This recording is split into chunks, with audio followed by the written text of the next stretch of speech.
Bonsoir et encore merci pour cette invitation à intervenir au 30e congrès de l'AMA-FORCAL, ou plutôt au 30e anniversaire de l'AMA-FORCAL. Donc je dois vous parler d'anaphylaxie alimentaire induite par l'effort. Sans plus tarder, voici sa définition. C'est une anaphylaxie donc induite par l'effort. Il faut savoir qu'il y a deux formes d'anaphylaxie induite par l'effort. Une isolée qui est simplement induite par l'exercice physique, et celle dont on va parler, l'anaphylaxie induite par l'anaphylaxie d'origine alimentaire induite par l'effort, qui se passe de la façon suivante. Si vous mangez un aliment sans effort, il n'y a pas de problème. Si par contre vous mangez un certain aliment que vous, allergologue, vous allez devoir trouver et diagnostiquer, et qu'il y a un effort derrière avec un délai tout à fait variable qui peut être de 4 à 5 heures après le début de l'effort, vous allez présenter une anaphylaxie. C'est donc une forme d'anaphylaxie IgE-médiée, l'anaphylaxie induite par l'alimentation et induite par l'effort. Et les efforts les plus en cause sont la marche et la course, des efforts assez intenses. Alors, je vais me mettre un tout petit peu hors sujet en étant présidente du réseau d'allergovigilance. J'en profite un petit peu. Mais il y a eu un magnifique travail qui a été fait par Elena Bratatan surtout et Étienne Baudouin en 2022, où ils ont étudié les cofacteurs de l'anaphylaxie alimentaire, mais pas que alimentaire d'ailleurs, de toutes les anaphylaxies enregistrées au réseau d'allergovigilance. Et ils ont eu 607 patients sur une période bien déterminée entre 2016 et 2020. Donc l'ensemble des déclarations, et dans 34%, vous voyez, les patients ont une...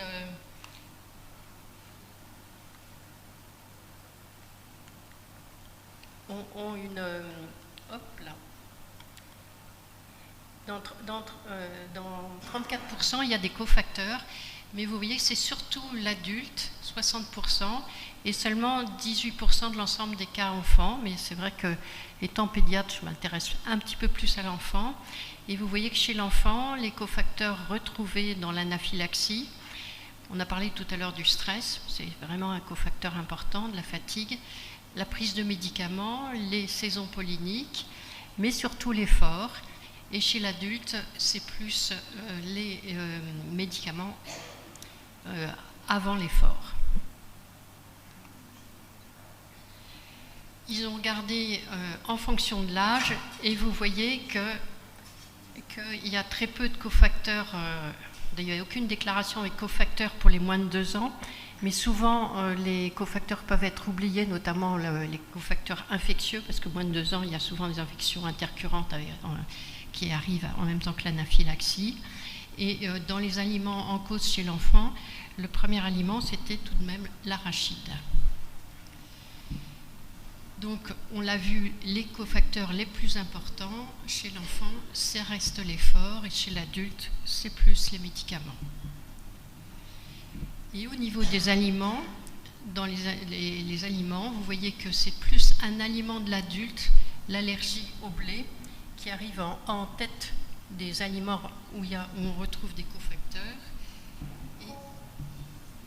et suivi par des allergies croisées pollen-aliments, comme via les PR10, donc les pollens de bétulacées, ou les profilines, et secondairement l'allergie au LTP, dont on a parlé hier soir. Quelques données qui sont un petit peu anciennes mais intéressantes, mais on n'a pas refait le travail au réseau d'allergovigilance et ça serait intéressant de le refaire. Donc ils ont, sur une période, donc le réseau c'est depuis 2002 jusqu'en 2009, ils avaient 850 déclarations à peu près d'anaphylaxie et à peu près 1/8 d'observation d'allergie alimentaire, d'anaphylaxie alimentaire associée à de l'effort, ce qui fait 11%. Et dans ces observations, il y en avait à peu près la moitié qui étaient des véritables anaphylaxies alimentaires induites par l'effort. C'était surtout, vous voyez, une pathologie de l'adulte jeune et de l'adulte jusqu'à 40 ans, beaucoup plus que chez l'enfant, donc c'est entre 18 et 50 ans. Et au niveau des déclarations, donc on retrouvait l'âge moyen de 34 ans, des symptômes cliniques qui pouvaient être assez sévères avec un choc anaphylactique, des réactions systémiques sévères ou même des angioœdèmes laryngés. Il y a des décès décrits d'anaphylaxie alimentaire induite par l'effort. Et vous voyez que dans plus de la moitié des cas, c'était des patients, avant qu'on ait fait le diagnostic, qui avaient récidivé, qui avaient refait un accident, plusieurs accidents. Et dans la série donc, qui date de 2009, donc c'est déjà ancien, on retrouve, comme dans la littérature, le blé en premier aliment en cause, suivi de la crevette. Et dans la littérature, on va le voir, c'est blé crustacé, puis céleri, puis de façon anecdotique, un cas de pommes, fruits à coque, carottes, sarrasin, etc. Il y a des études en fait qui montrent que l'anaphylaxie, qui donnent des fréquences en France. Bon, à part les chiffres du RAV, on n'en a pas du tout. Il faut se rappeler de la fréquence de l'allergie alimentaire. Donc ça, c'est les données qui se rapprochent à peu près des données de la France, avec 6 à 8% de la population pédiatrique et à peu près 2 à 4% de la population adulte. Et c'est les Japonais qui ont beaucoup d'anaphylaxie alimentaire induite par l'effort, liée au blé, et qui ont fait plusieurs études épidémiologiques, montrant bien que ce n'est pas une pathologie du petit enfant, qu'on en trouve de façon très rare chez l'enfant d'âge primaire, un peu plus chez les adolescents. Sur une autre enquête portant sur des adolescents, donc très peu de cas, et idem au niveau d'une école. Donc quelques généralités. C'est pas très fréquent, mais il faut vraiment savoir y penser parce que c'est pas très fréquent. Enfin, c'est quand même 5 à 15% des anaphylaxies alimentaires. Et c'est un tiers à la moitié des anaphylaxies induites par l'effort. C'est grave et comme je vous le disais, ça peut être fatal. C'est imprévisible la survenue, c'est pas systématique. Il y a des cofacteurs souvent associés et c'est souvent lors d'un effort physique intense comme la course à pied ou l'aérobie. Donc je vous l'ai dit, rare chez l'enfant et puis ça diminue au fur et à mesure que l'adulte prend de l'âge. Il n'y a pas d'influence du sexe et comme par hasard, on le retrouve plus souvent chez des atopiques. Les symptômes, c'est souvent des difficultés respiratoires associées à des signes digestifs, associées à des signes cutanés, voire des signes cardiovasculaires, avec un délai d'apparition qui peut être très variable, de 30 minutes à quelques heures. Et parfois, il y a aussi, comme dans toute anaphylaxie, des réactions biphasiques avec réapparition des symptômes qui peuvent être arriver jusqu'à 24 à 48 heures après. Et puis, c'est pas prévisible. Il y a un seuil déclenchant qui peut être propre à chaque patient et qui peut être variable dans le temps pour un même individu et qui peut aussi, la place des cofacteurs est très importante. Donc, dans les facteurs favorisant cette réaction, donc en plus de la prise de l'aliment et de l'effort, si en plus l'adulte il a bu de l'alcool, il a pris des médicaments, s'il y a des infections intercurrentes, si la femme est en période de menstruation, si on est en exposition pollinique, s'il y a du stress, c'est des facteurs favorisants. Et il y a aussi, comme pour l'asthme d'effort, des facteurs environnementaux comme le froid, mais aussi l'humidité, la chaleur, et on retrouve bien sûr l'atopie. La physiopathologie, en fait, elle n'est pas encore bien déterminée, et j'ai essayé de trouver des articles sur cette pathologie dans la littérature, mais il y a peu d'articles finalement, ça n'intéresse pas beaucoup les auteurs.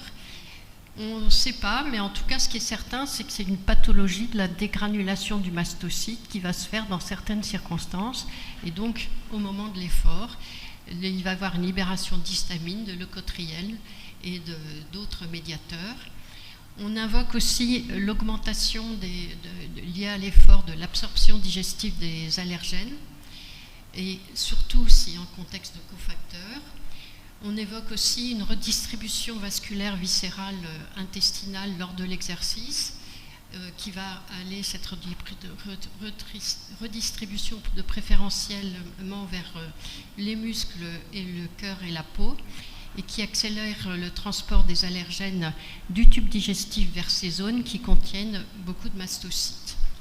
On parle aussi de la surexpression de la transglaminase transglutaminase, on parle d'une synthèse accrue de l'IL6, du rôle aussi d'une hyperosmolalité sanguine induite par l'effort et d'une acidose induite par l'effort. Quand vous avez un cas comme ça d'anaphylaxie et que vous ne savez pas trop ce qui se passe, d'autant plus que le patient vous dit « moi je mange de tout, j'ai pas eu de problème », il faut faire un diagnostic différentiel d'abord, il faut penser à d'autres pathologies. L'allergie alimentaire survenant lors d'un effort, ce n'est pas de chance si c'est la première fois, ça peut arriver, ça peut être une coïncidence, et là vous allez faire le diagnostic parce que vous saurez quel aliment a été pris. L'asthme survenu à l'effort, tout le monde connaît bien cette pathologie, mais en général, il n'y a que de l'asthme à l'effort et il n'y a pas de signe cutané, il n'y a pas de signe cardiovasculaire non plus. Il faut sans doute penser aussi aux douleurs abdominales, aux diarrhées à l'effort, lorsque le sujet fait beaucoup d'efforts, un effort trop important, comme un marathon ou comme un 20 km, et qu'il n'est pas préparé et peut faire à ce moment-là des douleurs abdominales. Et ce n'est pas une anaphylaxie, il peut faire une diarrhée à l'effort. Ça peut être aussi une urticaire cholinergique où au moment de l'effort, mais aussi du stress, de la sudation, le patient va faire une urticaire simple, mais il n'y aura pas de symptômes associés. Et puis, parfois, vous allez faire votre diagnostic différentiel, vous ne trouverez pas du tout de contexte alimentaire et vous resterez sur une anaphylaxie soit idiopathique, mais s'il y a un effort, ça va être une anaphylaxie induite par l'effort. Il faut aussi, mais ça je pense que maintenant dans les formations d'allergologie, puis on en a parlé pendant le congrès, on a parlé de la mastocytose, il faut aussi systématiquement rechercher une mastocytose chez tout patient qui fait une anaphylaxie. Ce n'est plus uniquement dans les anaphylaxies au venin d'hyménoptère, mais aussi dans les anaphylaxies d'origine alimentaire, et d'autant plus s'il y a un effort associé. Donc je ne reprends pas le diagnostic de la mastocytose, qui repose à la fois sur un examen clinique bien précis, mais aussi sur le dosage de la tryptasémie. Donc les aliments en cause décrits dans la littérature, le blé en premier lieu, suivi des crustacés, c'est vraiment les premières observations qui ont été décrites, puis des tas d'aliments différents, et ça sera à vous, allergologue, de faire le screening pour pouvoir trouver quel est l'aliment en cause, ce qui ne va pas forcément être toujours facile, d'où l'importance d'avoir une enquête alimentaire bien précise. Donc votre démarche diagnostique, elle va reposer sur la notion, vous allez poser un interrogatoire, la prise d'aliments précédant l'anaphylaxie.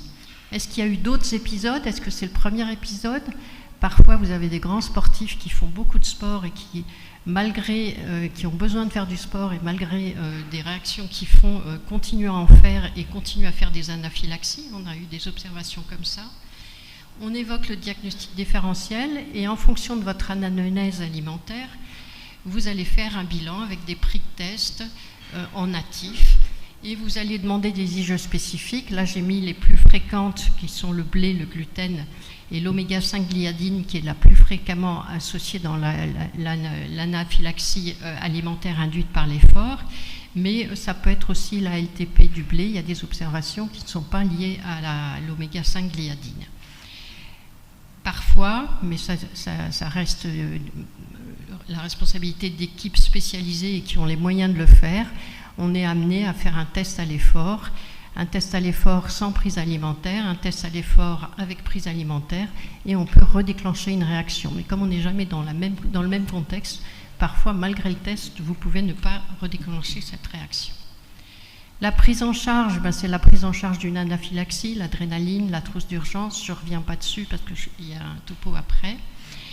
Par contre, si vous avez un patient qui a ce genre de problème, il faut vraiment bien l'éduquer, bien faire une éducation thérapeutique, parce qu'il va falloir qu'il apprenne bien à éviter l'aliment en cause 4 à 5 heures, 4 à 6 heures avant l'effort, et que si il commence à se gratter, qu'il fait un effort et qu'il commence à se gratter, par exemple dans le cou ou au niveau des épaules, qu'il soit capable de faire le lien et d'arrêter l'effort. On va lui donner une trousse d'urgence, c'est mieux que quand il part faire son jogging, il ait son téléphone portable avec lui.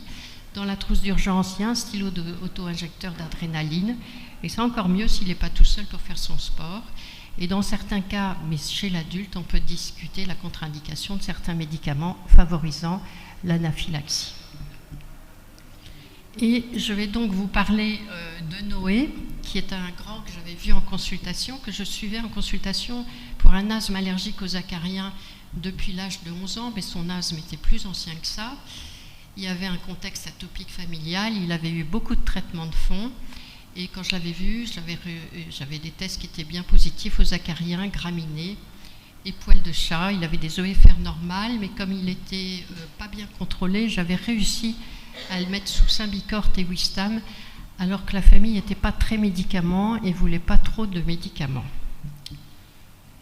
Donc je le vois, on met en place une désensibilisation aux acariens, on prévient l'asthme d'effort par Aéromir, et à la fin d'une consultation, mais c'était vraiment quand on se disait au revoir, il me dit, docteur, depuis pas très longtemps, quand je vais faire du sport pour le bac, je m'entraîne pour le bac, et ben, je fais des diarrhées très importantes, il y avait une véritable incontinence fécale, et il me dit, ça va un petit peu mieux depuis que j'ai arrêté le Wistam. Bon, ok. Il avait commencé à aller voir un gastropédiatre. Est-ce que vous avez une idée sur ce qu'on peut évoquer? Et le gastropédiatre l'avait regardé un petit peu de travers et pensait que c'était peut-être psy. Et avait finalement conclu à un dysfonctionnement du système nerveux autonome lié à l'effort, moi je ne connais pas, lié à cet effort intensif. Comment auriez-vous avancé sur le plan diagnostic? Eh bien, encore une fois, il fallait faire un interrogatoire très précis, préciser l'intensité de l'effort et surtout reprendre l'histoire clinique, parce qu'il n'y avait pas que l'incontinence fécale en fait à l'histoire clinique.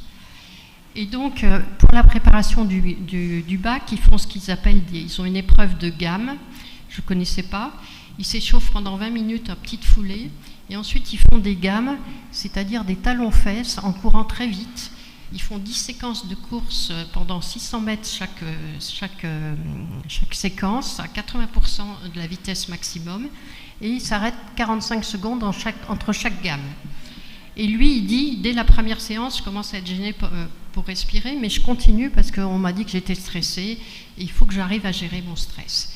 Et puis à la 4e séance de gamme, donc talons-fesses à toute vitesse, il a très mal au ventre, il a de la diarrhée, et il faut qu'il s'arrête et il est gêné pour respirer. Et en fait, quand on reprend avec lui la description des symptômes, il a d'abord très mal au ventre pendant qu'il court. Ensuite, il commence à présenter de l'asthme, mais là encore une fois, il se dit il faut que je continue.